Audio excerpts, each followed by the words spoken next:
सभी साथियों को मेरी तरफ से प्यार भरा नमस्कार। मैं आशुतोष आप सभी का स्वागत करता हूं एक बार फिर से आपके अपने परिवार रीजनिंग हब पे। आज की क्लास एक डेमो क्लास रहने वाली है। उम्मीद करूंगा आप इस क्लास को एंड तक जरूर देखोगे और काफ़ी कुछ सीखने को मिलेगा। अगर आप में से कोई बच्चा एचपी पटवारी की कोचिंग करना चाहता है या एचपी पटवारी की क्लासेस देखना चाहता है तो हमारे साथ कॉन्टेक्ट कर सकता है। उसी की आज की इंग्लिश की डेमो क्लास रहने वाली है। आपके सामने आज की क्लास रहेगी, बेसिक पार्ट 1 रहेगा। आपके सामने मैंने एक सेंटेंस लिखा हुआ है, आपको इसमें से फाइंड आउट करना है नाउन कौन सा है, वर्ब कौन सी है, सब्जेक्ट कौन सा है और ऑब्जेक्ट कौन सा है। ठीक है, आपको पता है कोई भी, अगर आपके पास कोई भी सेंटेंस लिखा होगा ना, वो तो किससे बनता है, वो बनता है पार्ट्स ऑफ स्पीच। ठीक है, अगर आपको पार्ट्स ऑफ स्पीच का नॉलेज है तो आप इस क्वेश्चन का आंसर मुझे दे सकते हो। इसमें से नाउन कौन सा है, वर्ब कौन सा है, सब्जेक्ट कौन सा है और ऑब्जेक्ट कौन सा है। अगर आपको ये चीज़ें नहीं पता है तो आज की क्लास के बाद ये सारी चीज़ें आप खुद पता लगा लोगे। शुरू करते हैं आज की क्लास। उम्मीद करूंगा सेशन आपको अच्छा लगेगा। अगर अच्छा लगे तो लाइक और शेयर जरूर कीजिए। चलिए, सबसे पहले आज बात करते हैं, बेसिक क्लास है, फंडामेंटल सीखेंगे। तो हमारे पास जो सबसे पहला फंडामेंटल आता है वो आता है नाउन। ठीक है, अब बहुत सारे बच्चों को पता होता है नाउन क्या होता है। ये किसी भी पर्सन का नाम होता है, तो इसे हम क्या कहते हैं, नेमिंग वर्ड कहते हैं। ठीक है, थोड़ा सा कोल्ड हो रखा है तो माफ करना, अगर अच्छे से समझ ना आए तो मुझे बता देना। ठीक है, एग्जाम्पल के लिए अगर मैं बात करूँ, शिमला किसी सिटी का नाम है, राहुल किसी पर्सन का नाम है, ठीक है, एप्पल किसी फ्रूट का नाम है। तो ये सारे के सारे मेरे पास क्या आ जाते हैं, नाउन आ जाते हैं। अब नाउन की कैटेगरी होती है और नाउन के अंदर बहुत सारी डिटेल होती है जिसे हम चैप्टर में पढ़ेंगे। लेकिन हमें यहाँ पे फंडामेंटल सीखने हैं जो कि हमें यूज करने हैं। जैसे इस चैप्टर में अगर आप देखो, इस सेंटेंस में आपको पता लग गया शिमला मेरा क्या था, नाउन था। यहाँ पे शिमला जो है वो क्या है, आपका नाउन है। ठीक है, अब वही चीज हमें यहाँ पे सीखनी है। अब नाउन को आइडेंटिफाई करने के ना कुछ तरीके होते हैं। उसमें से सबसे पहला तरीका क्या होता है कि आपके पास कोई भी शब्द दे रखा है और उस शब्द से पहले आर्टिकल लगा है। आर्टिकल बोले तो ए, एन और द। कोई भी शब्द दे रखा है और उससे पहले इन तीन आर्टिकल्स में कोई भी आर्टिकल लगा है, तो ये जो शब्द होता है ये हमेशा किसका काम करता है, नाउन का काम करता है। ये हमेशा किसका काम करेगा, नाउन का काम करेगा। जैसे मैंने बोला द गंगा। ठीक है, तो यहाँ पे आपका नाउन कौन है, तो आप बोलोगे सर आर्टिकल लगा है तो ये मेरा नाउन है। तो मैंने बोला अ बॉय, यहाँ पे बॉय आपका क्या है, नाउन है। कैसे पता चला, सर इसके आगे आर्टिकल लगा है। मैंने बोला अ गर्ल, गर्ल के आगे फिर से एक आर्टिकल लगा है तो ये मेरा क्या है, नाउन है। ठीक है, पहला मेथड हमने क्या सीखा, किसी भी शब्द से पहले अगर आर्टिकल आ रहा है तो वो शब्द हमेशा किसका काम करेगा, नाउन का काम करेगा। उम्मीद करता हूँ यहाँ तक आपको कंसेप्ट क्लियर हुआ होगा। चलिए, दूसरा कंसेप्ट क्या कहता है, आपके पास कोई भी शब्द दे दिया है और उसमें आप एस और ई एस लगा देते हो। क्या करते हो, आपके पास कोई शब्द दे रखा है, एस और ई एस लगा देते हो और वो क्या हो जाता है, प्लूरल बन जाता है। कैसा बन जाता है, प्लूरल बन जाता है। तो मैंने बोला बॉय, तो मैंने एस लगाया तो ये क्या बन गए, बॉयज। पहले एक लड़का था, बहुत सारे लड़के हो गए। तो ऐसा जो शब्द जिसका प्लूरल बने उसे भी हम क्या कहते हैं, नाउन कहते हैं। इसे भी हम क्या कहेंगे, नाउन कहेंगे। जैसे मैंने कहा गर्ल, और इसमें एस लगाते ही क्या बन गई, गर्ल्स। तो ये भी मेरा क्या है, ऐसा शब्द जिसमें एस और एस लगाते ही उसका प्लूरल बन जाए उसे भी हम नाउन कहते हैं। मैंने दो मेथड आपको आइडेंटिफिकेशन के बताए हैं। पहला मेथड है किसी भी शब्द से पहले आर्टिकल लगाओ। आर्टिकल कौन होता है, ए एन द। अगर ये आर्टिकल है तो आपका शब्द हमेशा क्या होगा, नाउन होगा। और किसी शब्द के साथ एस और एस लगाने पे वो प्लूरल बन जाए, वो हमेशा किसका काम करता है, नाउन का काम करता है। चलिए जी, इसी के बाद हमारा नेक्स्ट पार्ट ऑफ स्पीच आता है जिसे हम क्या कहते हैं, प्रोनाउन कहते हैं। ठीक है, नाउन में अभी तक हमें इतना ही सीखना था। इसके बाद पूरा डिटेल में जब मैं चैप्टर चलाऊंगा उसमें और भी तरीके हैं जिसके थ्रू आपको मैं बताऊंगा कैसे इसको आइडेंटिफाई करते हैं। चलिए, अब प्रोनाउन क्या होता है, सर ये होता है जो मॉडिफाई करे या फिर रिप्लेस करे। ये क्या करता है, मॉडिफाई करता है या रिप्लेस करता है किसको, नाउन को। ये नाउन की जगह आता है। अब क्यों होता है, कैसे होता है, उसी के बारे में बात करते हैं। कि मैंने बोला Rahul is going to Shimla. ठीक है, Rahul is going to Shimla. Rahul play cricket. ठीक है, और राहुल प्ले गिटार। अगर आप यहाँ पे देखो तो मैं एक चीज को बार बार रिपीट कर रहा हूँ और वो चीज है राहुल। राहुल किसी पर्सन का नाम है और उसे हम एक्चुअल में क्या कहते हैं, नाउन कहते हैं। अब हुआ क्या, मैं बार बार राहुल राहुल राहुल करूंगा ना, तो यहाँ पे एक वीक एरर आ जाएगा। कैसा एरर आ जाएगा, एक वीक एरर आ जाएगा। इस वीक एरर को हटाने के लिए मैं इस राहुल को हटा देता हूँ और राहुल की जगह पे क्या लिखता हूँ, ही लिखता हूँ। तो मैंने क्या किया, नाउन को रिप्लेस किया और उसकी जगह पे क्या लिखा, ही लिखा। तो मेरा प्रोनाउन क्या करता है, ये नाउन को रिप्लेस करता है, नाउन को क्या करता है, रिप्लेस करता है, और फिर उसकी जगह पे क्या आता है, प्रोनाउन आता है। अब प्रोनाउन किस तरह के होते हैं, ही होता है, शी होता है, इट होता है, क्या दे होता है, ही होता है, यू होता है, क्या हिज होता है, हिम होता है। ये सारे के सारे हमारे पास क्या होते हैं, प्रोनाउन होते हैं। बाकी पूरा डिटेल में पढ़ेंगे। बस आपको इतना पता होना चाहिए कि क्यों रिप्लेस करा है, क्योंकि बार बार करने से एक वीक एरर आ रहा था। इस वीक एरर को हटाने के लिए हमने नाउन को रिप्लेस करा प्रोनाउन से। क्लियर है, तो दो पार्ट ऑफ स्पीच आपको अभी तक उम्मीद करता हूँ क्लियर हो चुके होंगे। चलते हैं नेक्स्ट पार्ट ऑफ स्पीच में। इससे पहले आप यहाँ पे देखो, आपको एक और पार्ट ऑफ स्पीच दिख चुका है, वो क्या है, आपका ही यहाँ पे किसका काम कर रहा है, प्रोनाउन का। यहाँ पे प्रोनाउन का काम कर रहा है, शिमला यहाँ पे मेरा नाउन का काम कर रहा था। चलिए नेक्स्ट आ जाता है। नेक्स्ट मेरे पास जो कंसेप्ट है उसे हम कहते हैं एडजेक्टिव। नेक्स्ट हमारे पास जो आता है उसे हम क्या कहते हैं, एडजेक्टिव। एडजेक्टिव, ठीक है। एडजेक्टिव क्या करता है, ये करता है क्वालिटी बताता है। सबसे पहली चीज ये क्या करता है, क्वालिटी बताता है किस किस की, नाउन की और प्रोनाउन की। ठीक है, ये क्या क्या करता है, क्वालिटी बताता है नाउन की और प्रोनाउन की। अब आप बोलोगे सर कैसे, हमें तो कुछ समझ नहीं आ रहा। अब देखो, अभी आपको बताता हूँ। मैंने लिखा अ कार, मैंने लिखा अ हाउस। अगर अभी तक आपने दोनों पार्ट ऑफ स्पीच अच्छे से पढ़े होंगे तो आपको पता लग चुका है यहाँ पे कार और हाउस क्या है। आपने देखा कार के आगे आर्टिकल है, हाउस के आगे क्या है, आर्टिकल है। तो किसी भी शब्द के आगे आर्टिकल आता है तो वो क्या होता है, नाउन होता है। आपका नाउन यहाँ पे क्या है, कार भी नाउन है और हाउस भी क्या है, आपका नाउन है। ठीक है, तो मैंने बोला अगर मैं कार से पहले यहाँ पे रेड लगा दूं और यहाँ पे मैं ब्लू लगा दूं, तो यहाँ पे क्या हो जाएगा। अब यहाँ पे आप देखो, मैंने बोला मेरे पास जो कार है वो किस कलर की है, रेड, और मेरा जो हाउस है वो किस कलर का है, ब्लू। तो मैंने कार की क्वालिटी बताई कि कार का कलर है रेड, तो जो क्वालिटी बताता है उसे हम एडजेक्टिव कहते हैं। हाउस मेरा किस कलर का है, ब्लू, तो ये भी क्या हो जाएगा, एडजेक्टिव हो जाएगा। तो आपको ये समझ आ गया एडजेक्टिव क्या कर रहा है, नाउन की विशेषता बता रहा है। उसी तरह से मैंने बोला शी इज ब्यूटीफुल, मैंने बोला शी इज ब्यूटीफुल। यहाँ पे कौन किसकी क्वालिटी बता रहा है, शी मेरा क्या है, आपको अभी मैंने बताया ये क्या है, मेरा प्रोनाउन। अब इसकी क्वालिटी बता रहा है वो कैसी है, खूबसूरत है, तो यहाँ पे ब्यूटीफुल क्या हो जाएगा, एडजेक्टिव हो जाएगा। तो एडजेक्टिव हमारा नाउन की विशेषता बता रहा है और प्रोनाउन की विशेषता बता रहा है। तो यहाँ से मुझे पता लग गया कि एडजेक्टिव क्वालिटी बताता है किसकी, नाउन की और प्रोनाउन। उम्मीद करता हूँ दोनों कंसेप्ट आपको अभी तक क्लियर हुए। चलिए जी नेक्स्ट कंसेप्ट की तरफ चलते हैं। नेक्स्ट कंसेप्ट हमारे पास बहुत इंपॉर्टेंट है, जिसे हम वर्ब कहते हैं। अब बहुत सारे बच्चे यहाँ पे कंफ्यूज होंगे, पर थोड़ा सा इसको ध्यान से समझना है, आपको ऑटोमेटिकली चीजें समझ आ जाएगी। सबसे पहले जो वर्ब होती है ये हमें बताती है स्टेट ऑफ एक्शन। ठीक है, ये हमें क्या बताती है, स्टेट ऑफ एक्शन। जो भी हम काम कर रहे हैं, जो भी हम एक्शन करते हैं, वो हमारी वर्ब बताती है। जैसे कोई बंदा क्या कर रहा है, रीड कर रहा है, पढ़ रहा है, कोई बंदा वॉक कर रहा है, ठीक है, कोई बंदा डांस कर रहा है। तो जो भी हम काम करते हैं ये सारी की सारी चीजें हमारी हमारे को हमारी वर्ब बताती है। अब यहाँ पे ना हमारे पास एक स्ट्रक्चर आता है, उस स्ट्रक्चर को समझना, सब्जेक्ट, वर्ब और ऑब्जेक्ट। ठीक है, हमेशा याद रखना जो ये वर्ब होती है ये तो एक्शन बताती है, और वर्ब हमेशा अपने से पहले सब्जेक्ट के ऊपर डिपेंड होती है।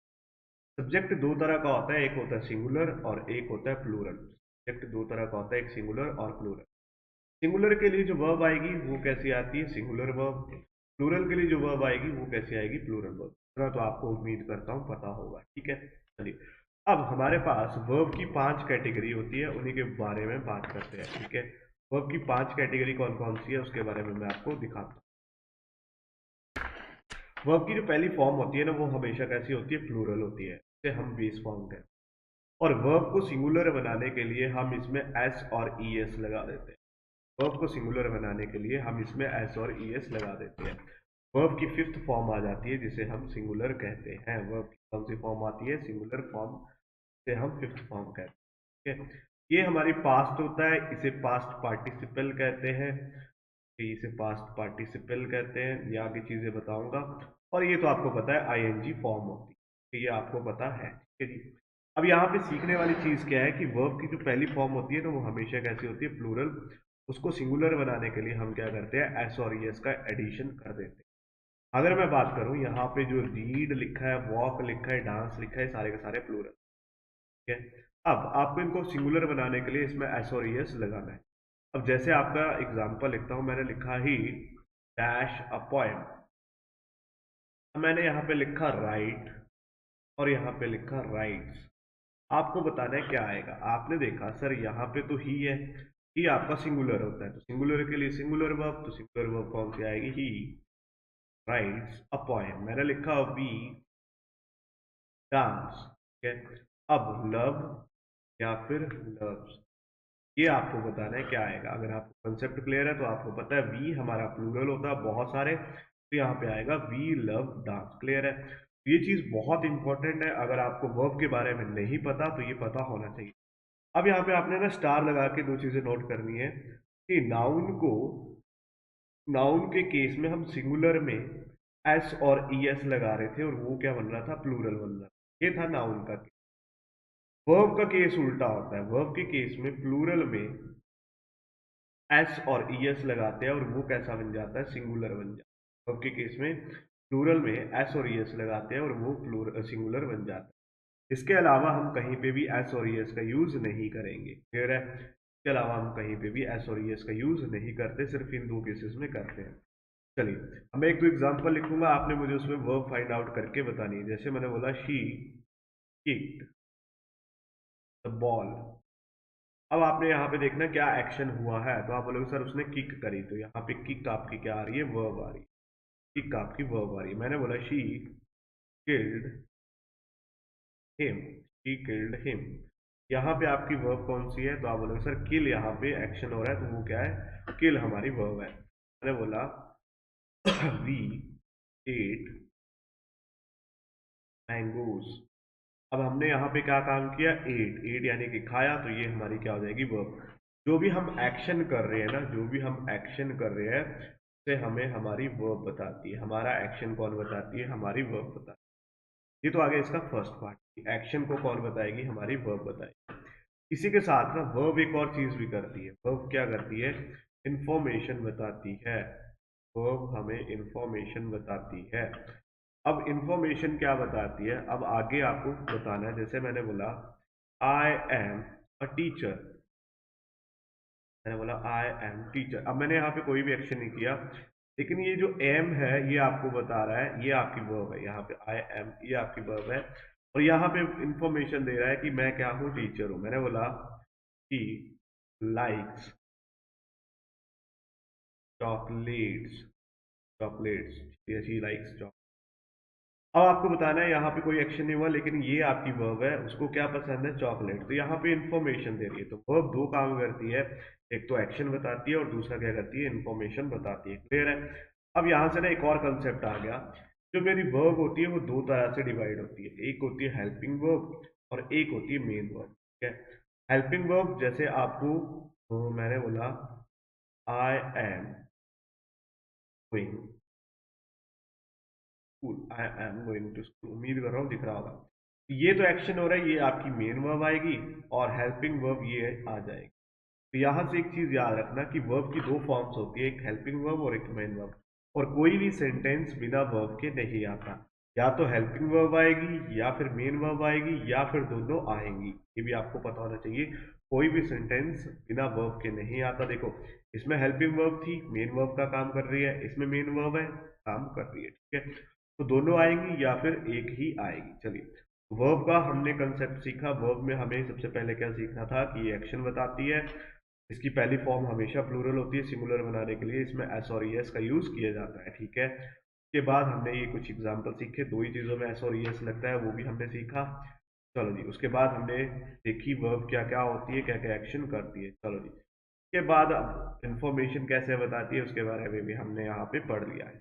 उम्मीद करता हूँ यहाँ तक कंसेप्ट आपको समझ आ रहा है। फंडामेंटल है, फंडामेंटल अगर आपके स्ट्रांग होगी तभी आप इंग्लिश को अच्छे से पढ़ सकते हैं। चलिए अब इसके बाद बात करते हैं नेक्स्ट पार्ट ऑफ स्पीच की, जिसे हम एडवर्ब कहते हैं। ठीक है, एडवर्ब भी क्या करता है, ये मॉडिफाई करता है। ये क्या करता है, मॉडिफाई करता है, मॉडिफाई करता है। किस किस को मॉडिफाई करता है, एडी से सबसे पहले आ जाता है एडजेक्टिव। एडजेक्टिव की विशेषता बताता है एक तरह से। अब एडजेक्टिव हटा बचा के अब वर्ब, वर्ब की विशेषता बताता है, और खुद को एडवर्ब, एडवर्ब को भी मॉडिफाई करता है। ये इन तीनों के बारे में बताता है। अब आप बोलोगे सर हमें समझ नहीं आया। देखो मैंने बोला he is walking slowly, walking slowly. अब यहाँ पे सबसे पहला काम है आपको वर्ब ढूंढना। तो आप बोलोगे सर ये हमारे को एक्शन दिख रहा है, ये हमारी क्या है, मेन वर्ब है, और ये हमारी क्या है, हेल्पिंग वर्ब। मैंने बोला वो वॉक कर रही है, वॉक कैसे कर रही है, तो आपने बोला स्लोली।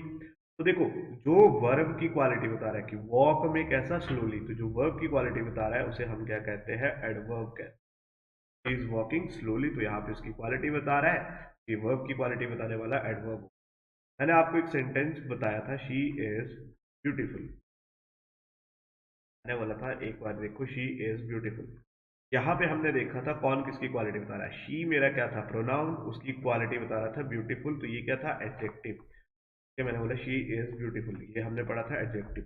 लेकिन मैं यहाँ पे एक चीज लगा लूँ कि वेरी ब्यूटीफुल, लगा दी शी इज वेरी ब्यूटीफुल। अब ब्यूटीफुल में भी कैसी, बहुत ब्यूटीफुल। जो ब्यूटीफुल को मॉडिफाई कर रहा है उसे हम क्या कहते हैं, एडवर्ब कहते हैं। वेरी किसको मॉडिफाई कर रहा है, ब्यूटीफुल को। ब्यूटीफुल क्या है आपका, एडजेक्टिव। तो एडजेक्टिव को मॉडिफाई करने वाला आपका क्या होता है, एडवर्ब। ठीक है, अब मैंने बोला ना एडवर्ब खुद की भी विशेषता बताता है। अब ये कैसे होगा, देखो मैंने आपको बताया शी इज वॉकिंग स्लोली, अगर मैं यहाँ पे लिख लूँ वेरी स्लोली, कि स्लो में भी कितना, बहुत स्लो, तो इसकी जो विशेषता बता रहा है वो वेरी बता रहा है। तो एडवर्ब, एडवर्ब की भी क्या बताता है, विशेषता बताता है। उम्मीद करता हूँ ये पांचों के पांचों फंडामेंटल आपको समझ आए होंगे। एक बार फिर से गो थ्रू कर देते हैं ताकि आपको एक बार क्लियर हो जाए। अगर कोई डाउट रहता है तो मुझे बता दो, कि इसके बिना आपकी इंग्लिश अधूरी है। कोई भी आप चाहे कोई भी बुक ले लो, किसी भी टीचर से पढ़ लो, इसके बिना इंग्लिश अधूरी। ठीक है, अब आप इस स्ट्रक्चर को खोल सकते हो। देखो जी, ही आपका प्रोनाउन है, इज आपकी हेल्पिंग वर्ब है, गोइंग आपकी मेन वर्ब है, ठीक है, शिमला आपका नाउन है। ठीक है, इसके अलावा आपको अभी तक ऑब्जेक्ट का नहीं पता, सब्जेक्ट का नहीं पता, वो मैं आपको अभी बताता हूँ। ठीक है, चलो।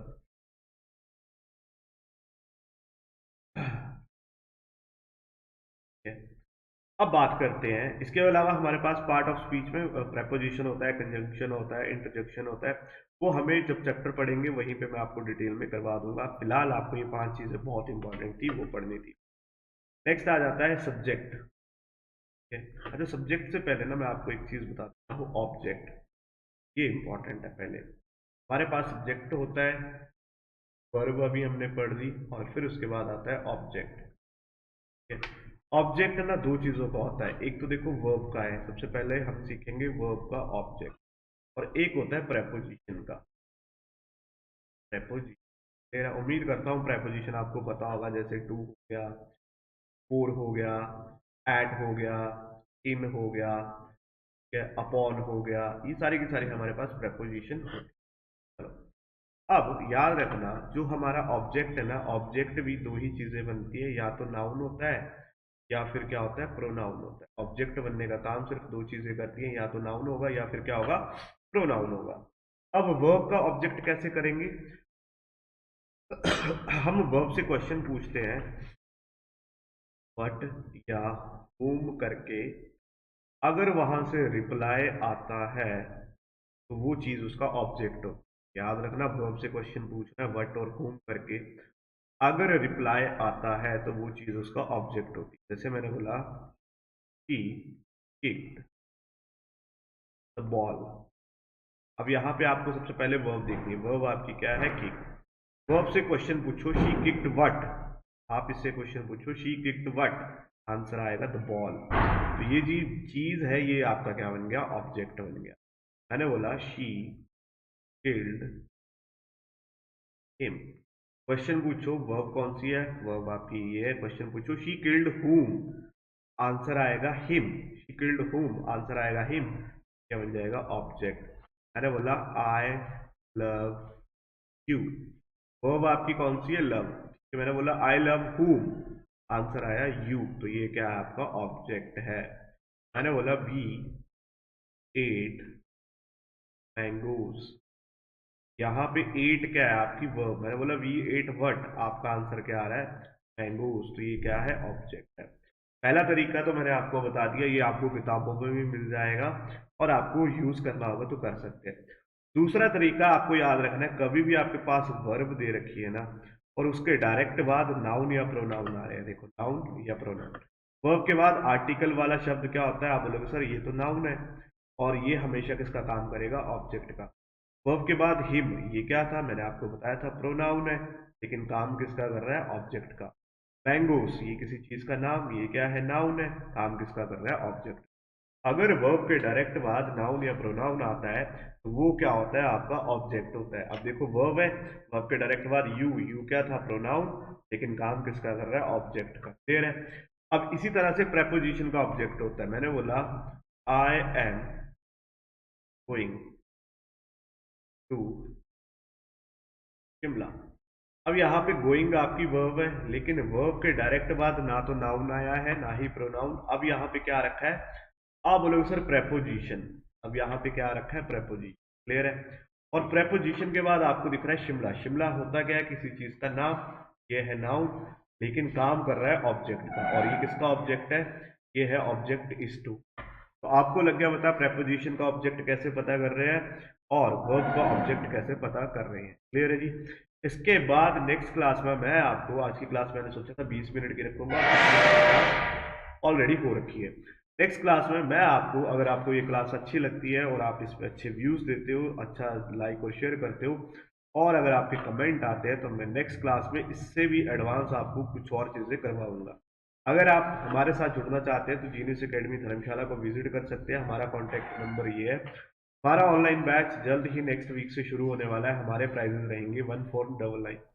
ऑनलाइन बैचेस में आपको पूरी डिटेल, जैसे आज मैंने आपको बेसिक का पार्ट 1 करवाया ना, अब आप देखो ये सेंटेंस है आपके सामने, इसमें आप ऑब्जेक्ट भी ढूंढ लोगे, सब्जेक्ट भी ढूंढ लोगे। आप बोलोगे सर टू तो प्रेपोजिशन है, प्रेपोजिशन के बाद क्या आ रहा है, नाउन, नाउन किसका काम करता है, ऑब्जेक्ट का। और ये ऑब्जेक्ट भी मिल गया, सब्जेक्ट मैंने आपको सिखाया नहीं, वो मैं आपको नेक्स्ट क्लास में सिखाऊंगा। तो मिलते हैं नेक्स्ट क्लास में, तब तक के लिए मेरी ओर से आप सभी को धन्यवाद। सेशन को जरूर लाइक कीजिएगा, शेयर कीजिएगा। जय हिंद।